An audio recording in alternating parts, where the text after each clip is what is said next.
And we are back. Welcome to another edition of the Sports War. And we are back. We got the full crew in the house. That is what it's all about. The Yankees, out of any team in the league, are the best equipped to handle a blow like this. I think there is a higher power at play here. He's due law of averages. That dude is the ultimate scrub. It's trash. Yeah. Every person you have in there is fucking trash. Next game, you're going to see a big performance. You can see it in the end of the game, and I'm just totally stoked and excited for this.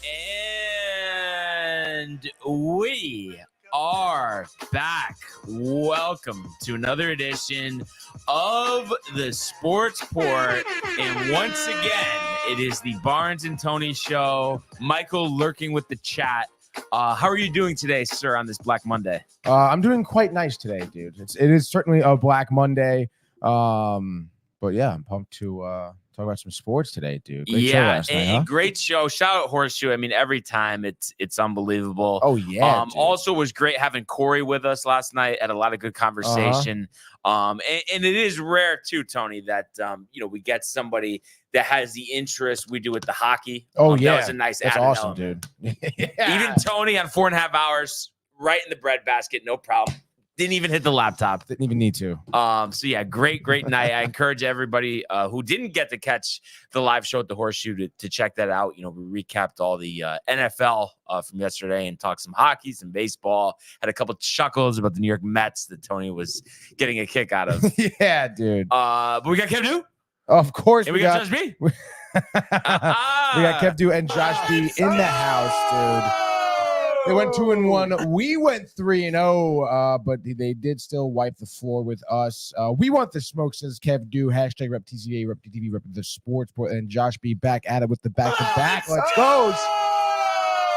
TCA does take the pick segment. On to the playoffs, though. Hashtag the company of Jace. Hashtag rep the sports board. Hashtag rep DTV, man. And just to give the official synopsis of the picks this year, Josh just sent me over the graphics. So we were 24, 22, and 5. So those 5 ties, kind of tough down the stretch. And TCA 35 and 16. What a run they had. But it's playoff time. We're doubling down. And let's just say they're treating us to a New York Ranger game by the time Super Bowl Sunday is over with. Oh, God, I hope so. So yeah, looking forward to the playoffs for sure. A lot to get into, but let's just start now in the world of the National Football League. He wants Jefferson, climbs the ladder. Oh my goodness! Justin Jefferson, the catch of his life. Burrow fires, intercepted, picked off at a pick 6. Minka Fitzpatrick, an absolute ball hawk. Niners twist up front and get to Tagovailoa. Bosa again. Mahomes escaping on the move, stops, spins, flips it forward for the touchdown. Stop it. Aaron Jones. Oh, what a tackle. Quincy Williams with a pile driver. So funny when I was watching NFL Red Zone yesterday. Another great season by Scott Hansen, by the way. Really holding it down. But they were showing last year's #1 highlight. Take a guess what it was. NFL Red Zone Play of the Year. Just take a guess. We always get a chuckle about it. Oh. The way it was called. Oh, I don't know. Come on, what is it, dude? Justin Jefferson. Oh, my God. Oh, my, yeah. That's so funny, dude. Did they show the play call and everything, or what? Like, what? It was like a 4th and 20 or something. Wow. And yeah, it was unbelievable, honestly. So it was just funny to see that. I did mention, though, it is Black Monday. Before we get to the Sunday Night Football game last night, just want to update everybody on the coach firings. We have a general manager firing as well. One that we talked about a lot and definitely was evident after the loss yesterday that kind of cemented things. Arthur Smith let go in Atlanta.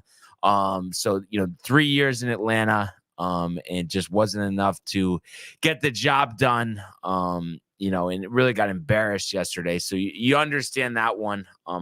Supposedly Arthur Blank, was kind of torn on this one, but I think the whole thing is, this year was supposed to be taking that step forward. And they were in a division, where the winner, only won 9 games. And they had a good team. And again, they go 7-10. So his tenure ends 21-30. no playoffs, and best finish 3rd place in the NFC South. So I know he had some success as an offensive coordinator before. I'm sure he'll latch on with another team doing that. But kind of seems like the right move for Atlanta here after 3 underwhelming seasons. Yeah, no, yeah, I think so. It seems that way. I mean, I don't know. I think there's obviously a lot more wrong with Atlanta, but I mean, again, it seems like they're going to go into a significant, I guess you could say, rebuild at this point, right? Yeah. So why not get rid of your head coach? And I think it's an attractive job. I mean, it seems like Arthur Blank wants to win. Of course, they don't have a quarterback, but I think that's going to be, of course, the number one priority in the offseason after they decide on a head coach. Yeah. Where do you think Smith goes? I mean, offensive coordinator. I mean, there's so many different places he could go, but definitely no consideration for head coach. And it just, I get, I mean, the Saints, by the way, that looks like a double or something, right? Like Michael would say clone on that, I think. That's a bad fucking photo. No, it's kind of freaking me out. You just like get it off the screen.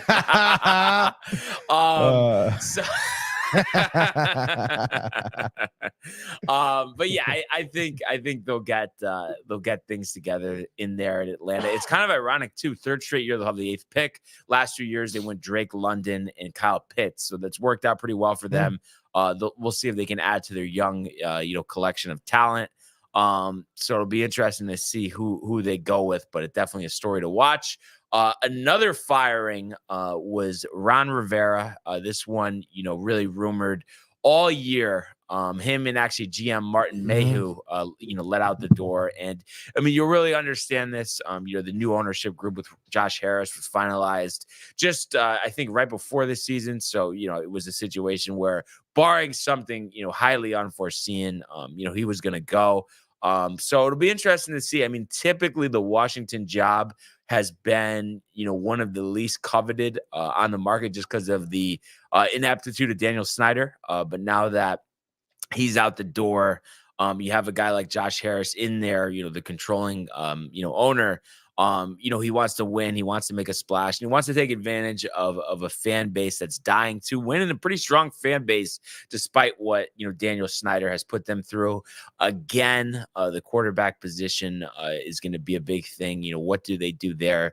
2nd overall pick. If you stand pat, you're guaranteed either Drake May or Caleb Williams.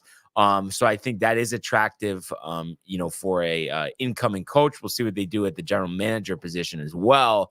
Also, some reports came out. Those are really the only 2 coach firings as of yet. We'll see if more follow. But a lot of thought being that Bill Belichick, was going to be let go.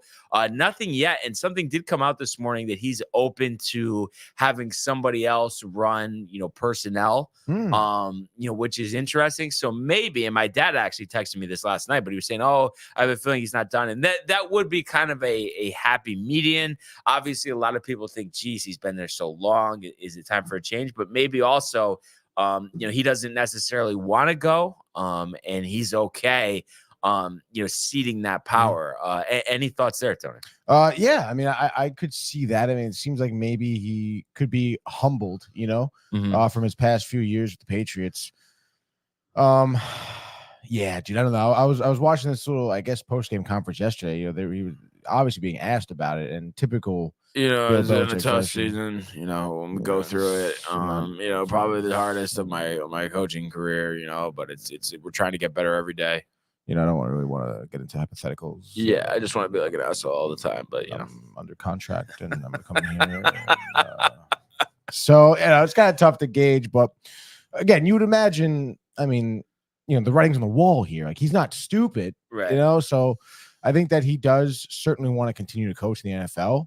Most likely with the Patriots. So yeah, I can see him, like I said, being humbled, realizing like, hey, we should change if I want to be here still, and maybe he will.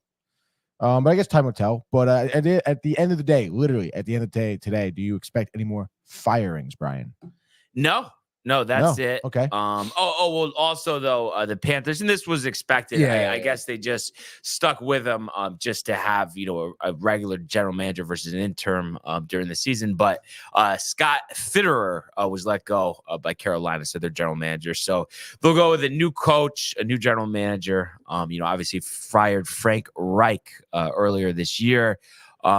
So it'll be interesting to see what they do, at head coach. Obviously you have Bryce Young to work with, but you don't have a ton of draft picks because of that trade for Bryce Young. And then you have an owner in David Tepper who's come into question, the whole drink incident, supposedly, fined a couple $100,000 for throwing it at a fan. So, God, dude, so ridiculous. Have you seen him though? He literally looks like Steve Cohen's brother. No. Look it up. David Tepper, Tepper.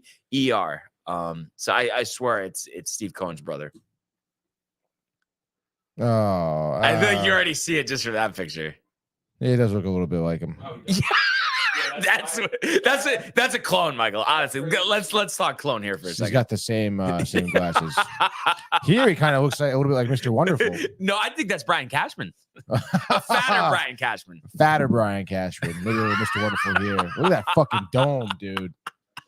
Good God. But I would think, obviously we'll see what other jobs end up opening up, but I would think, that is probably one of the least coveted jobs out on the market. I know obviously, the Chargers is out there as well. I think that's an attractive one. And it was actually interesting too, Tony. Paul Feinbaum, who's big on college football, was on DNR this morning, and he was saying, he fully anticipates that Jim Harbaugh will be coaching his last game for Michigan tonight in the national championship, and that he's a favorite for the Chargers job. We know he has his roots, in California. Obviously, I think it would be a very attractive job having Justin Herbert as the quarterback. The only question has to be, for the Spanoses over there, notoriously they've been cheap, not wanting to invest in the head coaching position. But I think, you've been mired in mediocrity for years. You have Herbert locked up. If you're not going to go for it now, when are you going to go for it? I think Jim Harbaugh to the Chargers is a match made in heaven, because I think it's someone who comes in there, garners respect, no nonsense attitude. And I really think is the polar opposite, Tony, of what they were dealing with Brandon Staley. What do you think about Jim Harbaugh potentially going to the Chargers? Hey, listen, I love that. I don't know. I feel like he had a little stint in the NFL, obviously. With the Niners. Yes, with the Niners. And I feel like there was a lot of murmurs that he couldn't handle it. It was back to Michigan. Obviously, a little bit of trouble there. Just with the recruiting, yeah. So I don't know. It's tough to see what he wants. Do you think at the end of the day, if he had the choice between Michigan and the Chargers, like to take that head coach job, he's going to the NFL because there's more sanctions potentially coming up, and I think he just doesn't want to have to deal with that. Oh, kind of like they were making the analogy when Carroll left Southern Cal. And went to the Seahawks. And I also think too, because the Chargers, they also have, a GM opening. Right. I can see Harbaugh having some front office control there as well. Cause listen, they've been a dumpster fire, well underachieved. So if you could bring in a coach like that, and I think he instantly makes them a top contender in the AFC if they're able to put pen on paper there. No, yeah, I agree with that. Definitely his tutelage with Herbert will be, it'd be night and day, obviously. From this last season. So, and you just really want to see it, because when a guy like Justin Herbert is so talented. But listen, he's got a 500 record, no playoff track record, the collapse last year. So you really want to see him, compete at the highest level. He'll get Mike Williams back off the torn ACL next year. We'll see if Keenan Allen comes back, but that's a great tandem to have at wide receiver. And I just think they need some structure and some better leadership over there with the Chargers. So we'll see what happens there. I believe we have some more comments here. We do have some more comments. Very observant. All right, let's go. We got Jay Kev Bird in the house, dude. Oh, you want to go Kev? Yeah, Let's go to Kev do first. All right, he owes us season tickets. What happened? We kind of had your number down the stretch last couple weeks, no? Yeah. I guess so. But Tony in the end zone. Tony with 4 hours of sleep, touchdown, no problem. Breadbasket or laptop? Oh, almost laptop. Short armed it, leaned back. Anyway, Matthew Gabriel also says, let's go, dude. Love you, boys. Last night was a blast. Yes, it was, dude. He says, Black Monday. How are you? Chargers should go Harbaugh.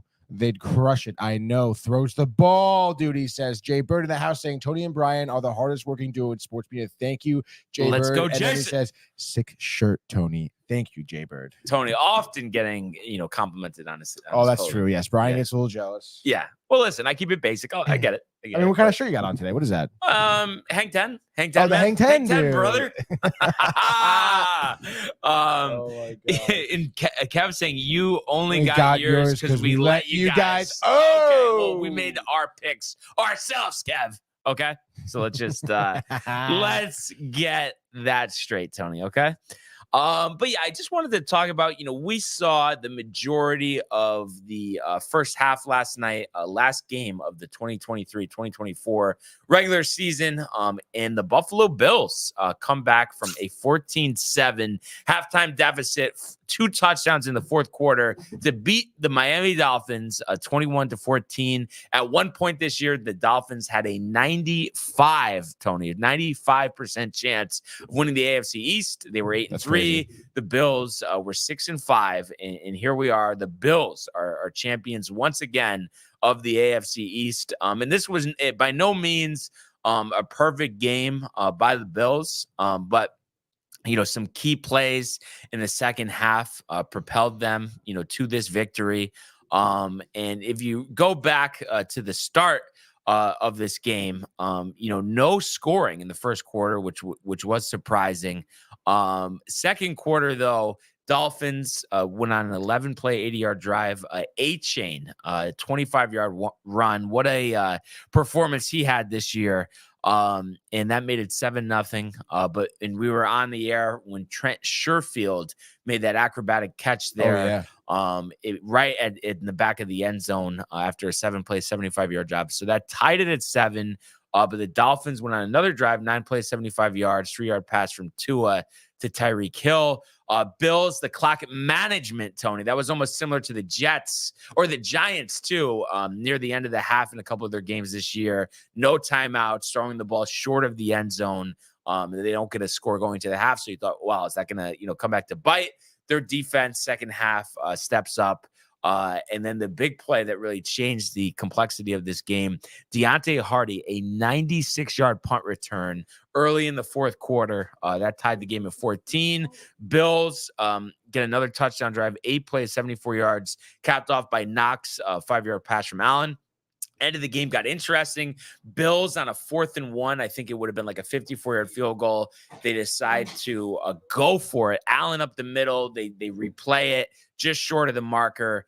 But Dolphins end up throwing an interception and icing the game for the Buffalo Bills. So the comeback is complete. The Bills take the season series from Miami. And like I just said, take the AFC East crown once again. Allen had a fumble, 2 touchdowns, 2 picks, threw for 359, also ran for 67 yards. James Cook was held in check, only 36 yards, 2.8 yards per carry. And Khalil Shakir, who had a big 46-yard reception, 6 receptions, 105 yards. Diggs, 7 receptions, 87 yards. So the Bills had their fair share of ups and downs this year, but once again, they find themselves at the top, of the AFC East. And by virtue of winning that division title, they are going to host Pittsburgh in Buffalo this weekend, which should be an exciting playoff matchup. And it'll be interesting to see, obviously, winning these 5 straight games down the stretch. Are they peaking at the right time? And Diggs had a better game, but still hasn't had one of those huge games in a while. He ends up with 107 receptions, 1183, and 8 touchdowns this year. But it'll be interesting to see what the Bills do in the playoffs. Miami, after such a great year, gets the reward of playing Patrick Mahomes and the Chiefs at Arrowhead wild card weekend. Has to be pretty disappointing for Miami. You win that big game against Dallas down the stretch, but then you lose this one to lose out in the division. You get hammered by the Ravens. Not the way you want to go into the playoffs with the injuries as well. Yeah, no, I totally agree. I mean, those injuries are pretty tough. And I mean, obviously the impact of those injuries were pretty evident the past few games, especially last night. I mean, I don't know, man. I don't think the Bills were really doing anything special. I don't think Josh Allen played a great game. I know he had a ton of yards. There's probably over 350 right through the air, something like that. Yeah, 359 through the air. You mentioned the 2 picks. Those 2 picks were, I guess not really that indicative, I guess, of his mistakes last night, because we saw those 2 picks on the air, one of which was on like a 4th down where he kind of needed to just hum it, and the other one was one where he literally just hummed it into the end zone to try to make something happen. That was the one where didn't the receiver trip on one, and then the other one was like a missed PI, I think, or something like that. Weird scenarios for the interceptions, but still, I mean, I feel like Josh Allen, though, I think his receivers, made him look a lot better. Right. I know you mentioned Diggs not having a great game, but Dalton Kincaid was making some pretty impressive catches. You mentioned Sherfield's catch. Even Shakir, too, was making great catches, getting a lot of yards after catches, too. That guy was really showcasing some speed. And like I said, I think Miami here, true as, I guess, maybe true colors are kind of shining, overthrowing Tyreek Hill on numerous occasions. Right. That's got to be frustrating. And then you mentioned, the lack of offense due to injury. I know A-Chain is kind of still banged up. He had an okay game, I guess, but only 56 yards total. And with the 1 touchdown, obviously they didn't rush for a ton, and it just seemed like that, Miami just didn't have enough offense here. Because you would expect a game like this. Yeah, Buffalo scored 21 points. Miami should be putting up like 35. Yeah, but it seems like they haven't done that kind of the last third of the season. So now they're missing Mostert, right? Mostert. So are those 2 guys? If they're coming back next week. What's the deal? It seems like it. We'll have to double check that, but I think that would be important. But I know it doesn't make sense the way that they've played this year, but I just feel very confident in the Chiefs taking out the Dolphins wildcard weekend. I don't know what you think there. It's tough, dude. I think honestly, I think both of these teams, either way, would be pretty lucky. If it was reversed where the Bills were playing the Chiefs, I think their matchups are not that terrible. I think the Dolphins could still beat the Chiefs, to be honest. I don't know, dude. I feel like if the Dolphins just have that one good game, if Tua and Tyreek just connect better next week, they could win that game. And I think Tyreek Hill is going to try really hard to make sure. Oh yeah, in Kansas City, obviously. Yeah. But the Chiefs, they're rested. And you'd have to imagine too, after the struggles that they've went through this year. They got to be kind of jacked up on their end to let's. This is our time of the year. Enough with the naysayers. We won 11 games this year. We're not some pushover team. Oh yeah, and then on the other end of it too, I'm sure Andy Reid is going to want to beat the Dolphins and show that he didn't need Tyreek Hill. Same thing with Mahomes. Right. That is certainly a narrative here. Coming, it was a narrative all season, really. But I guess we'll see, dude. I don't know. I understand the Chiefs being jacked up, but we've seen them have times where they struggle to score as well. So again, and us looking at this game, final score was a little bit off. I thought it was gonna be another 10 points each team here. Maybe we see a lower scoring game too next week between the Dolphins and the Chiefs. I think it's kind of up in the air. Honestly, it's tough. Obviously, when we preview them, I'll have a little more depth insight. But right now, I could see the Dolphins upsetting. Yeah, right now, Kansas City 3.5-point home favorites. That game is going to be 8:00 exclusively on Peacock. Oh, are you serious? On Saturday. That's bogus, dude. A doubleheader for NBC, obviously. But the first game is on terrestrial NBC, 4:30, Browns at Texans. I can't believe they're doing a playoff game on Peacock. Tony, okay, but let's take it back a notch. Can you really not believe it? Not to say that they should, but I'm just saying the way that things are these days. Honestly, dude, yeah. I'm actually genuinely surprised. I feel like, for the first year they're doing that too. They're giving them a playoff game on Peacock. I'm sure there are a lot of Dolphins and Chiefs fans that are tight about that. Yeah. But I don't know, dude. But it's one of those things. Most people, not most people, but I guess a lot of people have it. But it's one of those things. Come on, you're gonna watch the game if it's your team. But exactly.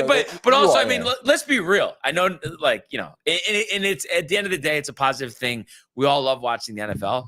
But they have all of us by the balls. You know what I mean? It's like they can do whatever we want. We're gonna figure out a way to watch it. We're gonna figure out a way to prioritize to get in front of the TV to watch the games. At the end of the day, I didn't check the last time they had the Peacock only game, but I'd like to see if it's on Stream East.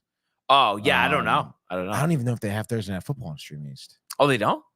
I have Amazon Prime, so I'm able to go to Amazon Prime. But obviously, I'll be checking in, next weekend. But it's tough, dude, because I'm sure there are people out there that don't have Peacock, and they're like, all right, I guess I'll just find out some way if I even do watch the game. But I don't know. We'll see, dude. What do you think about that matchup? Browns at Texans. That's the first half of the wild card weekend on Saturday. I think it's gonna be a great game. Dude, it's again tough call here because we talked a little bit about it yesterday. You really have the veteran QB versus the rookie here, and I mean obviously Flacco's coming in rested. Right. Browns great defense. 3-5 on the road. Texans 6-3 at home. Texans better quarterback. Arguably. Yeah. I don't know. I always tend to fade the youth and go with the veteran quarterback in playoff scenarios. So I guess give me the Browns. Chat, if you guys want to get your bets in early, right now you could get Texans plus 2.5, buy it up to 3. But CJ Stroud, after this playoff win on Saturday, is going to have a street named after him in downtown Houston. So you think just mark it down? Yes. Easily, like decisively, or Easily. really? Yep. Stroud is that guy. What about Joe? What do you think he's gonna do? Joe will throw a couple of picks. Yeah, come on. Like, listen, I know. Yes, good story off the couch, playing catch with the kids and stuff. But come on. What you always say? Like, what are we talking about, Tony? Yeah. What the hell are we talking about? I mean, let's not over. Listen, the Browns have been great. Great job by Stefanski. But give me a talented rookie quarterback that has played in big games in college, has succeeded at every level this year. Yeah. And against a team that's on their third, fourth quarterback. I think we will see the Browns. Their defense is going to play well. But I think CJ Stroud is fearless. And I like him leading them to victory. Yes. Jay Bird, by the way, thinks the same. He says, chat, I'm a Stroud boy. Nico Collins touchdown, he says. And while over here in the comment section, let's get to the rest of it. Let's see. Here we go. Kev Deuce says you only got yours because we let you guys. We got that already. Jay Bird says Barnes usually has the sweet lids. What does he mean? Hats? Yes, Brian. But how did that? Because he said good we remember we talking about good t-shirts. Oh, got you. Okay. All right. That makes sense. And then Kev Deuce says, bro, I made most of the picks. The whole year, bro. So stop, bro. And then Matthew Gable said Atlanta may want Belichick. Does he want them though? Probably not, dude. I wouldn't think so. Chat. And then Kev Du says 1 East 161 Bronx, New York is the world's largest. No, you're talking about City Field, Kev. Okay. No, I don't think so, dude. That's not what he said though. Chat. Nico Collins, anytime touchdown? You think it's a good bet? How about just Stroud to win? How about that? Lock it in. Money line right now. Amari Cooper? Also, Lonnie texted me a couple points here. He said he agrees about the Peacock situation. Thank you, Lonnie. And he agrees that the NFL has to by the balls. And he also says on DNR, they were saying that they could see the Chiefs making it to the Super Bowl, which I did say, I think yesterday, actually. Just the fact they're a different team, once the postseason comes around. So I kind of just thinking about this more and more. I kind of would take them against anybody that they're playing. I think they could beat the Ravens. I know it doesn't. The way they've played the Ravens have been far better on the field this year. But yes, I would take the Chiefs, honestly. That's a hot take. Yeah. So but we'll see. We'll have to see what happens, and we'll of course do the full preview of these games. But kind of just running down them quickly. The Bills 9.5 point favorites at home against the Steelers. Any thoughts there, Tony? When I first see that, I feel like Bills win, but I would never ask them to lay 9.5 though. I would not. By the way, we got Corey in the house, Instagram. Shout out to Corey. Great job last night. Can't wait it. to have you on again. That was awesome. Yeah, come on right now. Let's go. But I'm sorry. 9.5. I mean, to me, it feels rich. Like I'm confident in the Bills, but you can see Allen with a pick six at the end, backdoor cover. Yeah, 9.5 seems like a lot, dude. But money line Bills, easy. Yes. But I mean, because I know the Bills, play well at home. They were 7-2 this year. I mean, but I don't know. For some reason, I don't think they're going to blow them out. Just because I feel like against the Steelers defense, they're going to be kept at bay. And a lot of times this year, they're not scoring 40 points like they used to in past years. -10 says here. Line's constantly changing. That's crazy. You think people are faded or are taking the Bills a lot? I guess, yeah. Right. I mean, because I'm not saying the Steelers are going to win. Like I said, I just think backdoor cover possibilities there. Backdoor. So that'll be 1:00 on CBS. 4:30 on Sunday. You're going to have Packers at Cowboys. We talked about this matchup a little bit yesterday. Dallas -7.5. This is tough. It seems like Vegas at 7.5 is asking you to take Green Bay. But because of the Cowboys' dominance at home, and I know they're not. The playoffs isn't their time, but I just think at home against the Packers, I think they get the job done. I think they cover that. No, I think 10 maybe. I forget what home game it was recently, where it was tight against the Lions, 1-point game. Yeah, it must have been. Yeah, that's what it was. And I was like, oh, dude, like I don't think they're going to be able to keep up that undefeated home record, and they are, dude. 8-0. I mean, that's pretty impressive. All regular season did not lose at home. But damn, I don't know. Look at this first. I would say give me Packers. Packers outright or Packers just +7.5? Outright. They win this game. Really? Yes, dude. Dak implosion. Wow. Typical Cowboys first round exit. Packers, the youthful McCarthy quarterback, dude. after the game. And he needs to be canned against his own old team. Symmetrical. Yeah. I don't know. I don't think he's that great of a coach. No, I mean, I don't know, dude. Rodgers obviously was there when he was head coach. Yeah. They faded down the stretch. So be interesting to see what happens with that one. And then the nightcap, the reunion, the Rams at the Lions. Detroit -3 right now. I talked about this yesterday. Great job by them this year. I know you're into like the big, it's their time, finally a playoff game. But I'll take, the more experienced quarterback and coach and give me Stafford and McVay here. Yeah, like that's tough, dude. Cooper Kupp, you know about it. You love him. Nakua. I mean, unbelievable. Unbelievable, though. It's just like storyline. Just anywhere in the vicinity, he's catching it. He's running it for 20, 30 yards. Did you see him celebrating in the locker room last night? Yeah, he's pumped up, dude. So jacked. Cool. Yeah, that was great. Dude. Yeah, running, hugging his mom. So proud of him.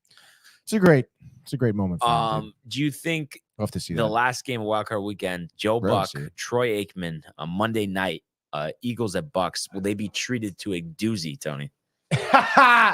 Yeah, dude. I think this is certainly gonna be a tight game. Philly at -2.5. That's a crazy line for the Eagles here.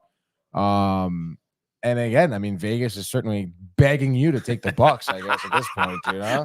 Well, just because you're saying because of the ineptitude of Philadelphia. Yeah. At this point, just take the Bucks to win. So, yeah, give me the Bucks to win. I know they have not shown great football the past 2 weeks, but the Eagles not either. The Eagles have had a significant, sharp decline past few weeks. Locker room troubles. Sirianni, what are you doing?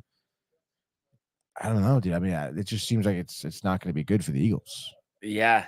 I have to say, the only thing I don't like is Baker being banged up. I know, dude. In the last 2 weeks, I mean, they lose to the Saints, and really, I mean, if they were playing anybody else than Carolina on the road yesterday, they probably would have lost. It was a 9-0, right? Yeah, 9-0. Any chance that maybe their defense could like let the Eagles keep kind of falling down this hill? Yeah, Where is that coming from? Yo, is that from you? Oh, yeah. At Schefter with Greeny. That's crazy. On Get Up. Greeny looks good. Yeah. Always does a professional broadcast. Yeah. Always, dude. We got a couple more comments here. Yeah, dude, we do. Let's see. Come back. All right. Josh B says cocky Kev, LMAO. That was probably his nickname in high school. Matthew Gabriel then says it would be so dope if Green Bay won. Yo, Kev, do what it do. Josh B boy. And then Josh B says Jay Bird, Matty G, what up, gents? And Matt Ryan. Matthew Ryan, haven't heard from him. Glad you're doing well, bud. And he says, thanks for ruining a seasoned Zach Wilson and hid truther fans like Tony. Jeez. Wow, that's a call out. And then yes, wasted season due to Zach Wilson. What a joke. He says, well, let's pump the brakes here, Matthew Ryan. Take a deep breath, dude. Get your spelling check. All right. And then also just stop it, dude. I mean, Zach Wilson did not ruin this season. And honestly, I'm really sick and tired of people talking about that because, sure, Zach Wilson isn't a great quarterback. It's hard to argue that. But, I mean, dude, look at the Jets organization as a whole. Your coach sucks. Your ownership sucks. The surrounding coaching staff sucks. By no way did Zach Wilson ruin the season. And I really don't want to hear it. I went, oh, look at Carson Wentz. There was one fucking game. Okay. Let's take it easy. We was battling backup quarterbacks. It means absolutely nothing. You got everyone was Simeon too. He sucks. Okay. You went through 3 quarterbacks. They all sucked. Your play calling sucked. Your offensive coordinator sucked. Your head coach sucks. Your defense sucked down the stretch of the season. So what the fuck are we talking about? It's not Zach Wilson ruining a season. And that's it. That's it, dude. All right. You done? I don't want to hear it. Are you done? Yeah, I'm done, dude. Okay. Just wanted to make sure. Yeah, I mean, I think, I would say front office ownership deserves most of the blame.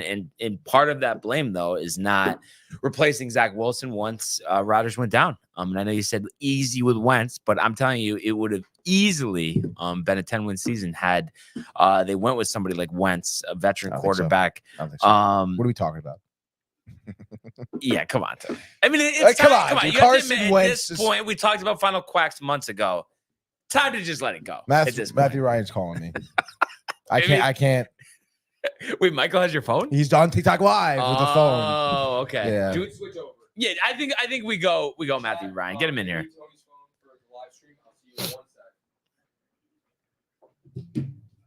Thank you, Michael. Team player. Chat. Fire. Absolute fire. Matt, hold on 1 second, dude. Just bringing you into the Bluetooth.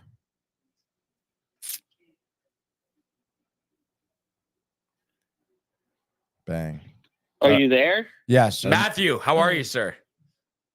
Oh, I am fucking tastic. Hey, where's all the Zach Quackers that ruined another season? 3 seasons. Yeah. 13 years without the playoffs. Yep. Dude, yep. That scumbag. Yeah. I'm sorry. It's all on his shoulders this year. Yeah. All on his shoulders. Yeah, wasn't a professional quarterback that we needed. Didn't take any steps forward. He took steps back. Yeah. Quack. Steps back. He quit on his team. Didn't want to go back in after he's benched. Phenomenal. Yeah. He looks phenomenal. Beat the best team in football yesterday. And what we get stuck with this scumbag? Yeah. I'm going to tell you, too, if this Jets brass has a brain, Wilson, no matter how they need to get him off the roster, they will. And they're going to bring in Wentz or Gardner Minshew to back up Aaron Rodgers this year. They need to. This kid, I'm not even calling him an adult. This kid is the locker room cancer of the Jets. Let's call him a spoiled brat, honestly. Spoiled brat, the mother, a lot of money, the divorce. Okay, Tony? This is my opinion. He didn't even read the playbook. My goodness. Yep. Yeah. He didn't care. He didn't try. He didn't read the playbook. He's Jamarcus Russell. What do you think about Jay suggesting that they're going to pick up Michael Penix, the quarterback of the Washington Huskies? I wouldn't even draft a quarterback at this point. We made enough of a joke by drafting this asshole and letting him not read the playbook. If he read the playbook, he would have been a decent quarterback. Yeah. No, he's a joke. He shouldn't even be in the league anymore. Minshew. Minshew is the answer. Minshew is the answer at backup quarterback. Jay Bird's cousin. If Rodgers goes down, they make the playoffs with Minshew next year. So that's the ultimate security. Get the deal done, Tony. Okay, we don't. It's just embarrassing. It is. It is embarrassing. I'm sorry. I don't mean to harp on this, but it's just I've noticed it all year round. He's not reading the playbook. Yeah, he's very nervous. And just has no confidence. Because I hate to say it. As much as I don't like Hackett, what are you supposed to do with a kid who doesn't even want to be on the team? What are you supposed to do? Yeah. No, you're right. I hate Hackett. But the only thing I feel good about is that Rodgers wants him there. And I know he's fucked us with a couple of his personnel things, but if he's comfortable on the field with Hackett as the coordinator, that's fine. But it loses its value once Rodgers gets hurt again. Yeah, because now, if I was I'm sorry, Garrett Wilson's probably going to want to be traded in a year if they don't win next year. That's what this kid did to this team. Yeah. And really, I mean, it just us Jets fans, we deserve better than Zach Wilson. That's the whole thing. Zach Wilson, I don't even care if he gets another chance. He doesn't deserve it. Yeah. Honestly, he deserves to go cry in the corner, honestly, and do his penance. Yeah, because I'm sorry. If you don't want to play, then get the fuck off the team. Yeah. Dude, you didn't want to play all year. This is what it came down to. He didn't even care. He didn't want to play all year. Yeah. And what do you think about the Jets winning yesterday, sliding back to the 10th pick? I mean, you think that's going to hurt their offseason? Such a joke. I mean, I think, at 10, you could get a difference maker, but you just have to do your homework. Don't take any chances and just take talent at 10. We need talent at 10. It's now gotten to the point of where I don't know, dude. This whole Zach Wilson thing set us back 5 years. Oh my God. Yeah, because that's the life of a rookie quarterback picking up the 5-year option, And Tony, I want Tony to talk a little bit. So would I, honestly. I mean, I said my piece. Everybody else's fault, not Zach's. No. I never said that. I did not say that. Not once. Oh, the management. I said he's not. I said he's not a great quarterback. No, but the team fucking sucks, dude. You had 3 different quarterbacks. I mean, you have to argue though. 3 different quarterbacks. They went 7-10 with the worst quarterback in NFL history. What would happen if they had a competent quarterback? What would happen if they had Jake Browning, Tony? They would have been 10-7. What would happen if they had Jake Browning, Carson Wentz, Tony? Yeah. Or Gardner Minshew, Tony? Or Jacoby Brissett, Tony? Where are these quarterbacks right now? Where's Carson Wentz? He's going to the playoffs as a backup quarterback right now. Yeah, it would be nice. He played one fucking game. Gardner Minshew's going to be at home. Who else did you say? Gardner Minshew's going to be at home. We're at home. You know what I mean? It doesn't matter. So what are we talking about? Everybody's home. So what are we talking about? We had a better team than those teams. That's the difference. Stop it, dude. Stop it. Honestly, your defense did suck down the stretch. You had one of the worst offensive lines in the entire league. But you still beat the Bills. What are we talking about? The Texans. You know what I mean? And then there was a couple of games you just should have beaten the Raiders, but you did it. Who beat the Texans? We should have beaten the Patriots. Who beat the Texans? Who's our quarterback who beat the Texans? Who's the quarterback who beat the Bills? Like, what are we talking about, dude? The Miami game was on Zach. According to you, every game was on Zach. According to you, every play is on Zach. When the defense gives up a touchdown, it's Zach Wilson's fault. Yes, it is, dude. So what are we talking about? You have a million different things wrong with this team, coaching being one of them, and next season you're coming in and doing the exact same thing all over again with a guy who's going to be 41 years old, coming off an Achilles injury. So that's why you want a competent. So sure, get Carson Wentz. Go out and get Carson Wentz after this season. Have Rodgers come back, get injured again, and let's fucking do it again. Let's run it back. I do want to run it back. I do want to see I hope that this happens. I really do. I pray to God. I'm going to start praying to God every night that this happens so we can come back a year from now and figure out what Carson Wentz would have done this season. And with Zach Wilson. He would have got us to the playoffs. No, he wouldn't have, dude. We'd be in the same fucking Zach position. Wilson is a stockbroker in 2 years. We'll talk about this, okay? He's going to be out of the league. Stockbroker? Yeah. Is that what he made? Yeah. What did he make? Well, I mean, the money in the Finance? family. You know, he's got some coin. You don't know what he majored in. Only just all these fans that supported Zach Wilson. I'm sorry, they didn't see reality that he didn't even want to play. Yeah. Yep. Just wasn't cut out for the league. I don't think I'm sure he wanted to play. I don't know what we're talking about when you're trying to get. Dude, look at Miami. Miami game. If he just rolled out of the pocket a little bit, he would have been better. If he didn't fumble on the 7-yard line, he would have been better. All right, dude. So blame it. How about not blame it on the rest of the team and blame it on that spoiled asshole? We got one more question for you, Matthew. Before we move on here. If there's one team that's a wild card team, so there's 6 total wild card teams, what's the most likely team Browns to make the Super Bowl? Browns. Wow. And is this like, what's your reason? Just the defense is that dominant and that Flacco's been there before? Defense is that dominant. Elijah Moore was right. Joe Flacco was right. Joe Flacco was right. Elijah Moore was right. He couldn't win with this quarterback. And you know what? He was right. He was right. Everyone was calling him crazy, but he was right. There we go. That is the one, the only Matthew Ryan. Yep. Bye-bye. Thanks, bro. All right, bye, Ryan. What a call that was. Yeah, no, that was great, dude. I mean, you had it coming, Tony. At the end of the time. Yeah. I mean come on. Come on. You were a little ridiculous with Zach this year. No. I think everyone else was ridiculous with getting any other quarterback in there. No, dude, Trevor Siemian will take us to the playoffs. But the thing is, no one wanted Trevor Siemian, though. We wanted Minshew. We wanted Wentz. That's who we wanted. And you know that. We wanted Dobbs. Any of those guys would have been light years ahead of Zach Wilson and or Trevor Siemian or Tim Boyle, Tony. Okay. Tim Boyle, dude. Okay. No, I mean, yeah, you could say that, yeah. All right. So just want to make sure all right. Everybody's on the same page there. We're going to Jay Bird's comment. What do we got? He says Zach Wilson went to school for women's study and double majored in Matt Ryan's mom. Wow. Okay. And then Matthew Ryan says at Jay Bird, I told the truth. He did. So that is a dedicated fan right there. But let's switch gears now. Let's go to the world of the National Hockey League. Here he comes. McDavid shoots, top shelf, he scores! Captain with the overtime winner. That's the middle, quick.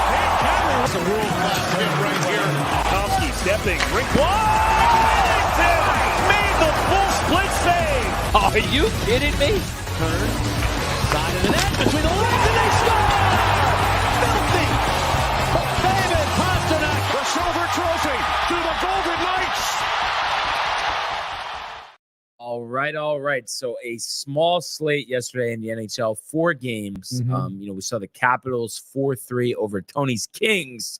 So the Kings, I think, have lost their last 2 road games after starting out 13-1-1 on the road. Capitals, it almost kind of reminds me of the Islanders, where we're not that impressed, but then, they keep hanging in there. This was a tie game after 2 periods, and they get the job done late. Winning this one 4-3, their 19th victory of the season. So keeping pace in the playoff race. Darcy Kemper, pretty good performance, 38 of 41. And John Carlson, the go-ahead goal, his 3rd of the season in the 3rd period. Dylan Strome also had his 15th. Nico Dowd his 5th. And Nicholas Abkubel his 4th, Tony. So I know we keep doubting the Capitals, but after they're beating your Kings, maybe you're changing your mind a little bit. No. I mean, every dog has their day, and like you said, they're in a situation like the Islanders, I suppose. The Caps have a very veteran team. Of course, Darcy too in between the pipes. He's won a cup before, so you can't doubt some of the talent there. But I think at the end of the day, they don't have a ton of depth. Yes, they may squeak by. With 1 goal margin victories against teams like the Kings, but I don't know. I mean, I'm not expecting the Capitals really to go deep into the playoffs, even if they make it. Yeah. So, yeah. I know what you mean. I think though, with Ovechkin, you have a chance. So they're keeping pace. Maybe Kings are fading back to the pack. We'll see. I was surprised to see the Blackhawks 4-3 over the Flames. Obviously, they're without Bedard with that fractured jaw. But the Flames, 17-18 now, kind of just feels like they need to blow things up there. It's just not happening the last couple of years. Dude, I guess not. I mean, these past 2 years since, since Johnny Gaudreau left, they bring in, Huberdeau, they bring in Kadri. I mean, it's just whatever is meshing there. I mean, well, it's just not meshing. It's just nothing. It seems to mesh there because at 17, 18, and 5, getting beat by the Blackhawks on the road here. I don't know, that's tough, dude. I mean, they just have not had good offense. They've been giving up too many goals. Like you said, I agree. I think they need to blow things up. And I think teams will be interested in those guys too if they want to trade them. I think so, but you have to do it sooner rather than later. Blake Coleman leading the team in points with Kadri. Yeah, Kadri, I guess, doing okay. I mean, 13 goals. I guess Sharon Govich, that center, I would imagine that's a younger center for them. You know, 25 points, 12 goals, 13 assists, pretty solid. Andrew Magnapane, 24 points. I mean, I get it looks like that, you know, they have a lot of guys who are scoring, getting points. Maybe they're just absolutely dumpster fire on defense. I don't recognize a ton of these defender names here. Defenders. These defenders, dude. Any winning? Yeah, dude. Markstrom, 2.67 average goals against. It's not bad. 908. I mean, it's not Oilers, terrible. Kadri. Oilers get Kadri and Markstrom. And Markstrom, for who are they giving up? Kane. Probably a good deal for them, no? I guess. Kane, I mean, is good, but he's not great. He's not great. Say. No. Well, I'm saying I don't think Calgary would do that. Throw in like a second. Couple, give me some draft couple picks. Twos. And pair of twos. I mean, I guess they have Vladar. They've used Vladar a lot. Yeah. This season so far too. So I don't know. Is he your everyday goalie? Probably not. Yeah.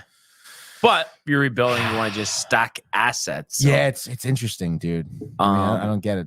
Any concern with the Coyotes 6-2? I thought I would honestly almost took them because I was like.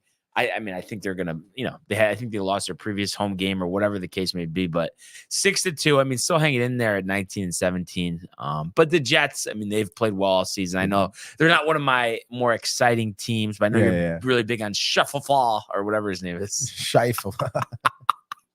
Shufflefall. It's 14th and 13th and 14th last night. Mark is very good there for the Jets. I mean, Jets are a great team, so I'm not surprised that the Coyotes got absolutely kind of pummeled by them. And yes, the Coyotes 19-17-2, I guess an impressive record for a team like that. 12-8 at home too, but for Winnipeg to go into, you know, Arizona State over there and then beat them is good, dude. I mean, it's good for the Jets. But yeah, I don't know, man. I'm not as hot on the Coyotes I suppose as you, Brian. So yeah. So it'll be interesting to see what happens there. Only other game, Detroit 3-2 over Anaheim. Yeah, baby. Larkin with a goal. So hanging in there. Love to see that. Yeah, Detroit's very good. You know, 20-16 again. Another a team that has an impressive record, I guess, for what they have. On a night too, I think last night too, the Ducks celebrated their 2007 Stanley Cup victory. Was Jean Sebastian there? I don't know. He had to have been. Right? It must have been. The key cog. I saw a couple of photos. I didn't see him, but I would imagine he was, dude. But still, it was cool to see some of those old Anaheim Ducks back then. Their defense was so good, dude. Yeah. Old hockey. Hockey. Really like old true defenseman. Didn't give a shit, dude. Phil Kessel Yes, dude. Yes, Brad. Nonetheless, Ducks couldn't get it done at home, even with the alumni in the building.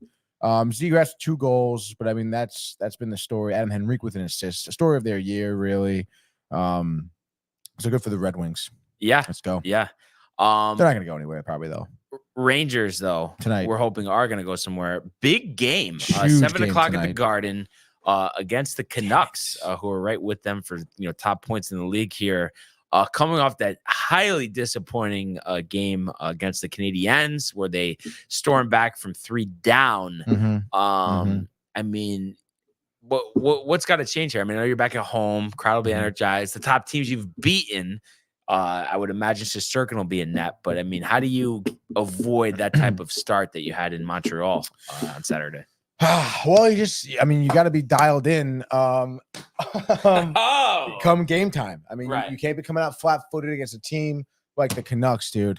And the Canucks, though, I guess you can say on a little bit of a schneid right now. They've, look at the last 5 games. They've been really winning and losing every other. They beat New Jersey, lost to St. Louis, beat Ottawa, lost to Philly, then beat San Jose. And of course, it is going to be tough with the Rangers, certain, players that are injured, Kako and Hedel. And then, you look at some of the stat leaders there for Vancouver. JT Miller's at the tippy top in terms of points, 53 points, 35 assists, 18 goals there. Brock Bouger leading the team in goals with 24. Dude, he's probably boozing a little bit. Of course, Quinn Hughes, a great defenseman who does contribute very well offensively, 10 goals, 39 assists. That's great. That's great for him. Elias Pettersson as well. And then that's without mentioning Andrei Kuzmenko, who can go off too. They have a lot of good players. Anthony Beauvillier, Philip DiGiuseppe, dude. A lot of guys having some great seasons. And of course, their goaltending has been pretty top notch with Demko. Since we last spoke about him, he wasn't doing well to start the season off.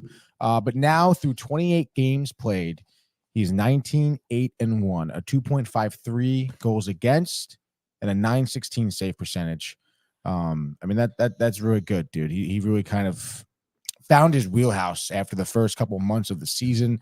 And that's really why Vancouver was doing so well, has been consistently doing so well, is because of their goaltending. So, listen, if the Rangers want to come in here and stop Vancouver, if they want to let Vancouver come into the Garden and stop them, it's going to start with their goaltending. I think Igor Shesterkin is going to have the game of the season to kind of really prove that, hey, first of all, that he can consistently put these performances out night in, night out. And then on top of it, it's just inevitable that the Vancouver Canucks will find ways to get pucks to Igor, Right. It's just going to happen. So you got to figure it out. If you're Igor, if you're the Rangers, you got to play great defense. They've been so good, at playing a physical game. You're looking at Trouba, you're looking at Miller, you're looking at Goudreau, forwards like Trocheck, Lindgren, playing very physical games. That's what you're going to need. You need to really punch these guys in the face, dude. You got to play physical. You got to stop them, make them not want the puck at all. And then don't get nervous if you guys go to lose the lead. If you guys are down early, don't but get nervous, dude. Start with the lead. Yeah, obviously, that's what we're looking for. They had some close shots they didn't put in the net. 0-for-3 in the power play against the Canadiens. That can't happen. Yeah. Attack.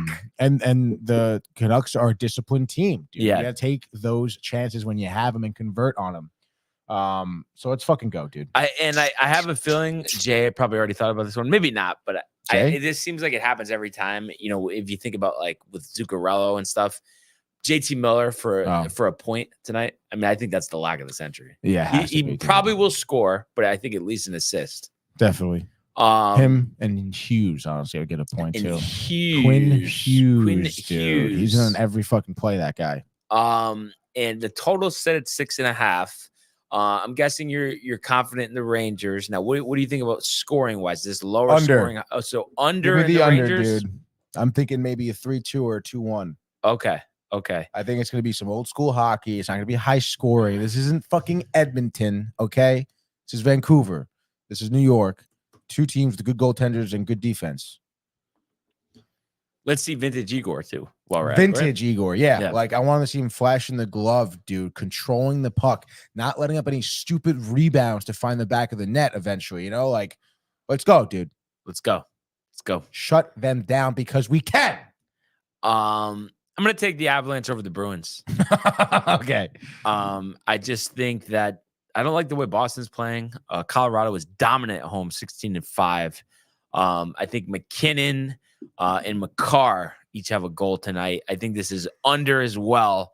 But I think this is 3-1 Colorado. And it's interesting to see, with the trade deadline lurking and looming like Lumen Field, Tony. Lumen Field. If Boston's going to switch things up to regain that dominance they had at early part of the season. Yeah, I don't think they expected the Rangers to be so good. It's really thrown them off. Yeah. Dude. They expected to easily be the best team out of the East, which obviously is not going to happen. And I guess my next game here, there's 2 left. You have to fly to the Penguins. Give me the underdog. Let's go. Underdog Flyers, Tortorella, Wells Fargo, Pittsburgh coming in here at -125. I think the Penguins are going to have one of these games, which we've seen this season, where they're old, where they're clunky, where they're slow, and they lack scoring. Give me the Flyers shutting out the Penguins 2-0. Kinda hot. Let's go, dude. A night of unders, Tony. There we go. Wild with the upset over the Stars at home. Mats Zuccarello, a season high 4 points tonight. We're going to say 4-1 Minnesota over the Stars. So the Stars are humbled in Minnesota. Absolutely love that. The Stars are humbled. Marc-Andre Fleury getting the nod over there for a while. The confirmed veteran tender, been there, done that. Tony. Scott Wedgwood for the Dallas Stars. Stars, I think, are on a 3-game losing streak right now too. Yeah, so haven't watch played out, well. dude. Haven't played well. So we took the under in every game. Huh? Under in every game. Yeah, the under. God, that can't be good. We do have one more game to pick though, but it's not in the National Hockey League. College football. National championship tonight, wow, dude. It's right. Oh my goodness. Is it Harbaugh's swan song? Absolutely, dude. And let's see, line wise, we're at 5.5 for Michigan. A total, what do we got? 55.5. Jesus, Murphy. A little rich. Both teams, have decent defense. So I kind of am thinking under. But also it's one of those things where I could see it where we're thinking all-time classic, maybe Washington with the upset, but then I also could see just Michigan just blowing the doors down. Finally winning a national championship. It's been a while, and it would be quite, symmetrical for Jim Harbaugh to, win that championship. Kind of his parting gift to his alma mater here. Penix has done great. Also, the coach of Washington, whose name slips my mind, has done a great job since taking over there. I was actually going to look that up. Let's see, Washington football. And they are coached by Kalen DeBoer. He's done a great job since taking over. I mean, they're undefeated. Like I said, they've had some disrespect this year. But, it's one of those things kind of like with the NCAA tournament. Eventually that Cinderella story comes to an end. And I'm sure for Pac-12 fans out there, they'd want to see Washington go out with a bang here for the Pac-12. But I'm kind of thinking Michigan and the under. And I think, this is where the good story comes to an end. Any thoughts there, Tony? You said Michigan and the under? Yeah. I guess give me Michigan in the over. Why not? Michigan in the over. Different, dude. Okay. But you kind of think like it's Harbaugh. Yeah, it's definitely, dude. And it will be, like you said, kind of symmetrical, dude. For him to get this win and then go on off to bigger, greater, grander things in a new league, dude. Yeah. But it's the realignment just kills me. It's crazy. Both these teams undefeated coming in, dude. Like that's so sick. A chance to go 15-0. I think there's only been one other team that's done that, maybe Georgia. Really? That's yeah. But how many teams have gone 15-0 college football?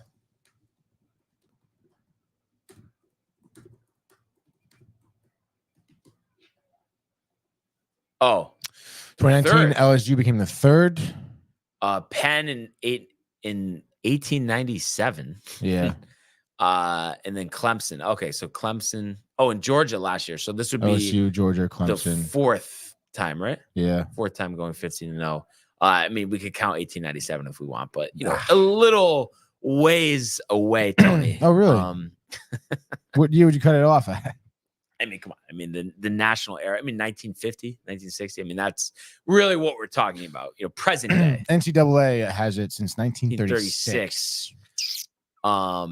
But I don't know. I think I could see next year maybe you getting into it a little bit. 12-team playoff, versus the 4. I mean, there's a lot more teams with opportunities, upsets potentially. First-round games on campus. Yeah, that would be sick. I know no Pioneers. I know that kind of hurts not. A little bit. Sucks over there, shaking hard. But that's all right, dude. Maybe next year. You never know, dude. College football. I mean, it's just tough, dude. I mean, think about all the sports we've covered, and it's like, college football has been going on, and there's so much more, that I was like interested in. Yeah, it's tough. But once you get to this time of the year, I do think it's you would get more out of it than you think. I honestly believe. You think so? Yeah. Wow. I'll do my best next year.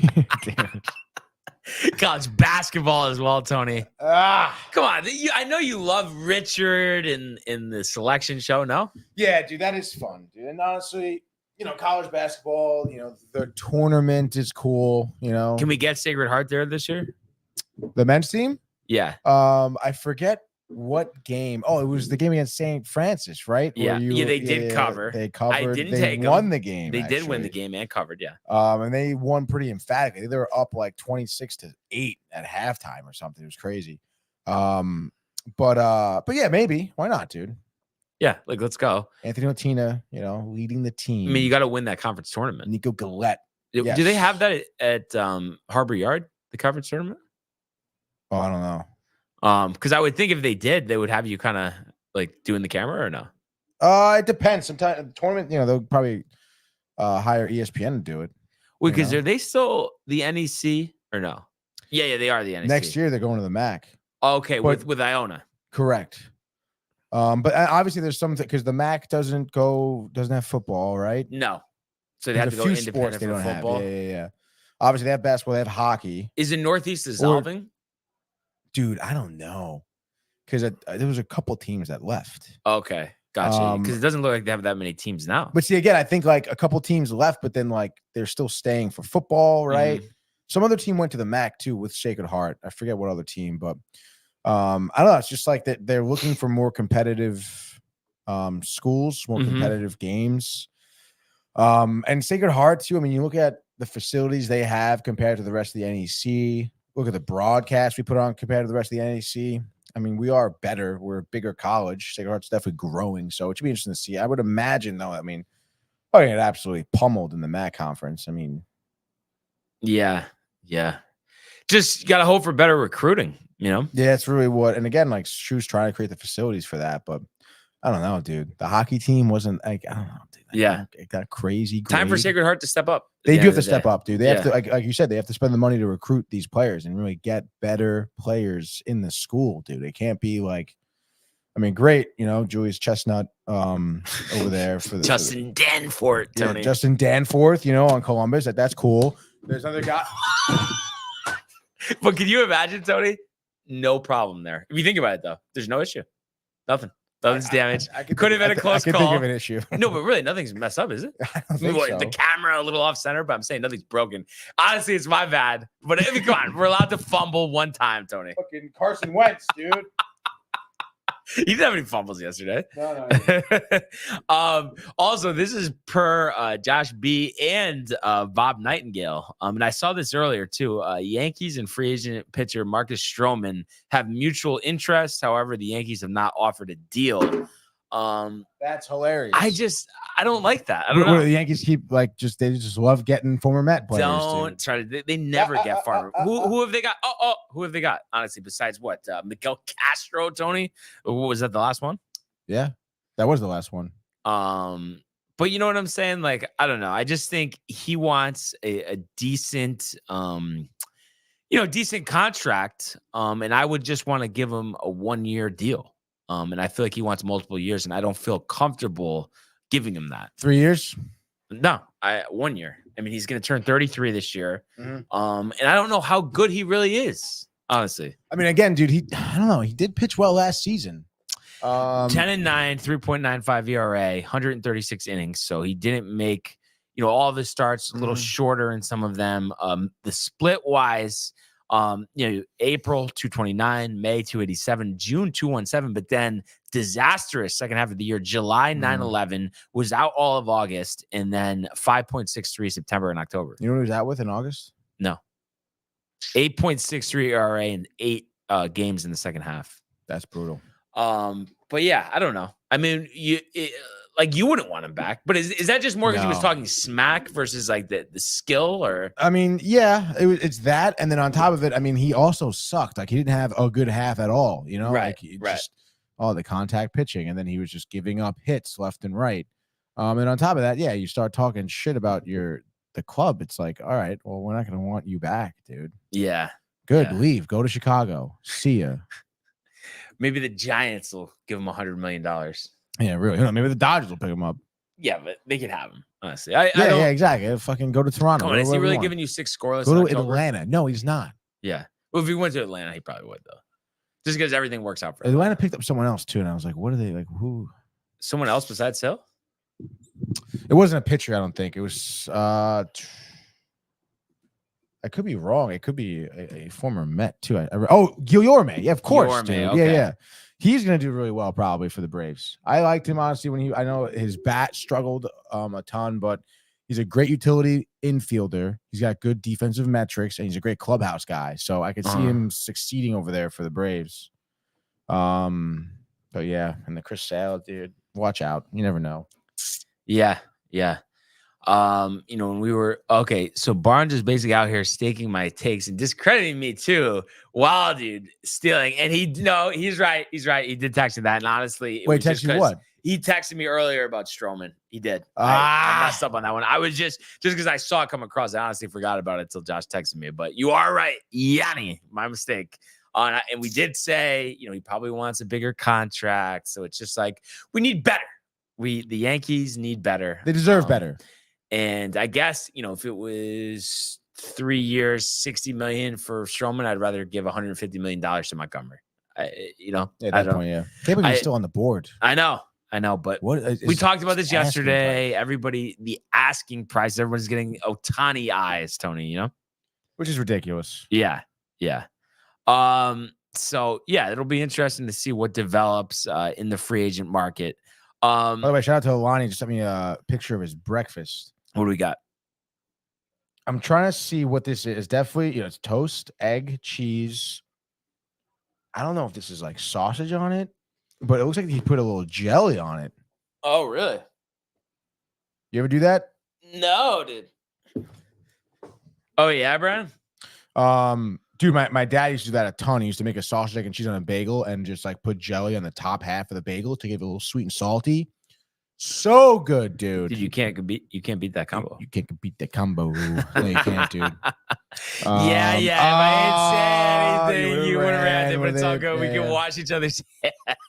Yeah, dude, and he does say triple decker bacon, egg, and cheese with strawberry preserves. Interesting. Dude, wow, my stomach is rumbling right now. Yeah, no, one of those like new Staten Island bagels would be good right now. Oh God, dude. And one other thing I wanted to mention too, and we talked about it pre-show, how Chris Kirk, we covered it live yesterday when he won the Century, but I didn't realize that was actually my sleeper pick, so it was kind of robbed of that. Maybe we hit lightning in a bottle, as you like to say, Tony, with the Sony Open, starting from Wale Country Club, first full field event on the PGA Tour season. So looking forward to picking that. Jacked up too for Wednesday's rendition of Gaming Corner, though. Yeah, that's gonna be sick, dude. I'm super pumped. Yeah. Wednesday. And I think I have a lot to prove. Kind of a mediocre performance. Get the golf, get the NHL. I think we could go golf, NHL, and PGA, right? I don't see why not, dude. Golf, NHL, and PGA. Golf, NHL, and NFL. Definitely, dude. Yeah, because I just those field goals, like I don't know. You gotta figure that out, dude. But don't you think there's something like with the calibration or no? Or you're just thinking like, the calibration? You don't think it's like a little difficult? Oh no, it's difficult. But it's supposed to be not difficult. Easy, yeah. It's actually definitely difficult, but it's definitely doable. Yeah. It's interesting. I was actually playing Madden 03 yesterday. Last night on or the original Xbox? Earlier in the day. Earlier yesterday. Yep. And I was doing like the training camp thing where you just do the drills, dude. The running back drill was the most fun. What is it called? Could have done it for hours, bro. Oh my God, I'm thinking about all the drills. No, but the running back drill where they're just running, that's the best drill. That's Literally, the best so drill. Much fun. Dude, there was one I was doing that was actually really hard where you're the quarterback. Yeah. And you have to like avoid the sack and get the ball off, but you have to stay in the circle. And my God, no, I swear to God, I used to just do that. Yeah. Literally. No, that's so much. I don't know why don't they have that anymore? No, but why would they do that? Right? Like, what the fuck? Dude? That almost brings scars to me when I'm thinking about how in 2013 we were at Eastern, me and Matt, High Rise was the dorm we were in, but the Madden 13, no franchise mode. Oh yeah, we just took it out this year. No big deal. Why? Next year it was back in, of course, but it's just the bullshit, the constant need to change things up when there's no changes to be made. No changes necessary. Like the training camp, they have a field goal one. We can just like start knocking down field goals. You have a punt one too, which is oh my God, it was so much fun, dude. Coffin corner. Even the defense coffin corner, dude. Yep. Oh, I didn't like the defense, but it's hard. Yeah, exactly. That's where the running back. Yeah. Spin move, stiff arm. Oh my God, the amount of franchises I used to do in the old Madden, crazy, Tony. So sick, crazy. Dude. So looking forward to that for sure. Yeah, dude. But what a follow up day today. After the horseshoe last night, that was awesome. Great horseshoe. And really appreciate all the interaction today. all the comments, likes, and subscriptions. Everybody checking out the archives on the YouTube page, Tony, Michael, Renee, and Jay in costume merch at downtimetv.com. Want everybody to enjoy the day, enjoy the games. Let's go Rangers, and we will see you. Mañana. Hey guys, Tony here from Downtime TV checking in. I want to thank all our fans out there who's been liking, subscribing, sharing our content. You guys are the best. You guys are our bloodline. You make us love what we do. Thanks again.